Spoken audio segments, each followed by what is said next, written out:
ఇది supreme court తీర్పిచ్చింది already. ఇది government land అని చెప్పి సుప్రీంకోర్టు తీర్పిచ్చింది. మీరేమో హెచ్సియు ల్యాండ్ అని చెప్తున్నారు, ఏంటి? ఒక్క నిమిషానికి ఇది గవర్నమెంట్ ల్యాండా యూనివర్సిటీ ల్యాండ్ పక్కన పెడితే ఇంత లార్జ్ బయోడైవర్సిటీని డ్యామేజ్ చేసే అధికారం ఏ రాష్ట్ర ప్రభుత్వానికైనా ఉందా? First question.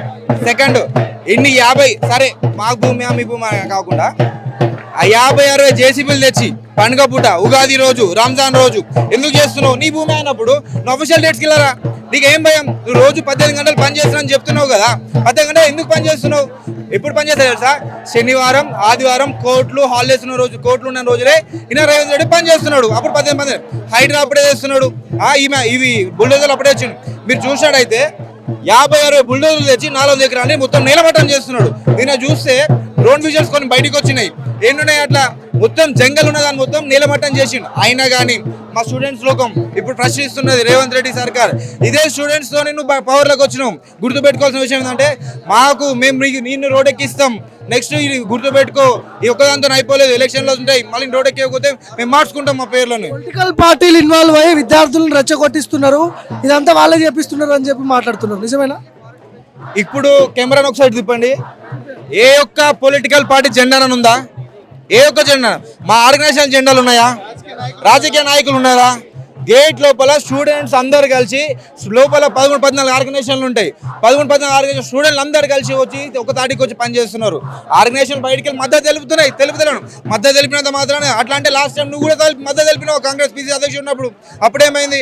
మద్దతు తెలపడం అంటే వీళ్ళు కూడా చేపిస్తున్నట. ఫస్ట్ నీకు భయం చుట్టుకున్నది విద్యార్థి లోకం, తెలంగాణ రాష్ట్రం మొత్తం దీని మీద కథం పట్టుకుందా, నీకు భయం చుట్టుకున్నది. ఆ భయం చుట్టుకున్నతో ఇంకో పార్టీలకు ఆపాదిస్తున్నావు నువ్వు. ఈ భూములనే ఎందుకు టార్గెట్ చేసింది ప్రభుత్వం అంటే ఏం చెప్తారు? యూనివర్సిటీ భూములు అధికారులను బెదిరిస్తే అయిపోతుంది, అధికారులను బెదిరించవచ్చు, వాళ్ళు బెదిరిస్తే వాళ్ళు నౌకర్లు ఉంటాయి కాబట్టి భయపడుతున్నారు, కావాలని టార్గెట్ చేస్తున్నారు. కేంద్ర ప్రభుత్వం ఏమైనా ఇన్వాల్వ్ అయ్యి మీకు సపోర్ట్ ఇచ్చే ప్రయత్నం చేస్తుందా? కేంద్ర ప్రభుత్వం ఇంకా చర్చలు నడవలేవు, చర్చలు జరుగుతున్నాయి. యూనివర్సిటీ అఫీషియల్స్ మాట్లాడుతున్నారు, వాళ్ళు మనతో కాంటాక్ట్లోకి రాలేదు, స్టూడెంట్స్ యూనియన్ వాళ్ళతో కాంటాక్ట్ రాలేదు. ప్రొఫెసర్స్ మేనేజ్మెంట్ ఏం చెప్తుంది? వాళ్ళు ఏమో హామీ ఇస్తున్నారు మీకు? ప్రొఫెసర్లు మేనేజ్మెంట్ ఇప్పటిదాకా మేము దగ్గర గంట నుంచి నిరాదీక్ష చేస్తే ఇంతవరకు బయటకు వచ్చిన మానన పోలేదు. వాళ్ళు బయటకు వచ్చేదాన్ని సమాధానం చెప్తారు, మనం చూస్తుంటే సమాధానం చెప్పకుండా లోపల దాచుకున్నారు. వాళ్ళతోనే అడిగేది ఏమని తెలుసుకుంటామని రోడ్డుకి ఎక్కినాం మేము. సో ఇంత నిరసనలు ధర్నాలు చేస్తున్నా కూడా ఎట్లాంటి రెస్పాన్స్ కనపడట్లేదు. ఇంకా ఎన్ని రోజులు ఇట్లాంటి? ఈరోజు మద్రాస్ హైకోర్టులో ఎన్జిటికి లంచ్ మోషన్ మూవ్ అవుతుంది. ఇక్కడ ఇద్దరు అడ్వకేట్లు ఇక్కడ లంచ్ మోషన్ మూవ్ చేస్తున్నారు. Maybe hopefully we may get stay by evening, hopefully. మీరు చెప్పండి అన్న, ఏంటి ఇట్లాంటి వాతావరణం గతంలో ఎప్పుడైనా చూసిరా? భూములు ప్రభుత్వం వేలానికి పెట్టడం, ఇట్లాంటి రచ్చ చేయడం? బయట వేరే భూములు అమ్మకానికి పెడితే మాకు సంబంధం లేదండి, అంటే గవర్నమెంట్ తన డిసిషన్ తీసుకోవచ్చు. బట్ యూనివర్సిటీ కోసం కేటాయించిన భూములే చేయడం చాలా బాధాకరం. ఇందిరాగాంధీ లాంటి నాయకులు వాళ్ళు ఒక తెలంగాణలో ఒక కేంద్రీయ విశ్వవిద్యాలయం ఉండాలా, తెలంగాణకి లోకల్ ప్రజలు కొంచెం దాంతో బాగుపడతారు, దాంతో ఎకానమీ డెవలప్ అయితే, దాని తర్వాత మన దూరదృష్టితోని విజన్తోని ఒక సెంట్రల్ యూనివర్సిటీ కేటాయించడం జరిగింది తెలంగాణలో.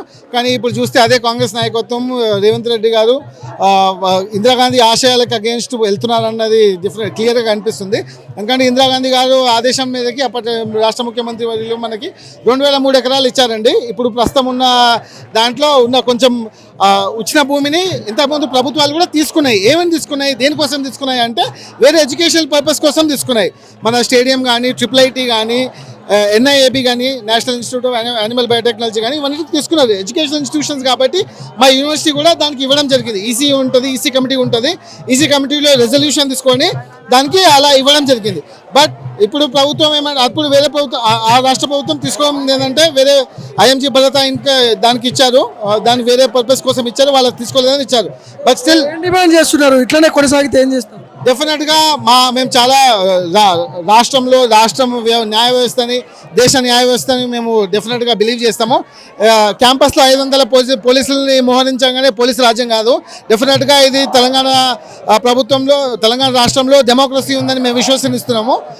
డెఫినెట్గా మాకు గవర్నమెంట్ ఇన్స్టిట్యూషన్స్ ఉన్నాయి, గవర్నమెంట్ అంటే జ్యుడిషియల్ ఇన్స్టిట్యూషన్ ఉంది, లెజిస్లేషన్ ఉంది. సో డెఫినెట్గా మేము వాటి డెమోక్రసీని బిలీవ్ చేస్తాం కాబట్టి లంచ్ మోషన్ ఉంది, ఇవాళ ఫైల్ చేస్తున్నారు మా lawyers. So we're expecting a favourable this thing. If not favourable at least stay on whatever is going on. So మేము డెఫినెట్గా ఆశిస్తున్నామండి.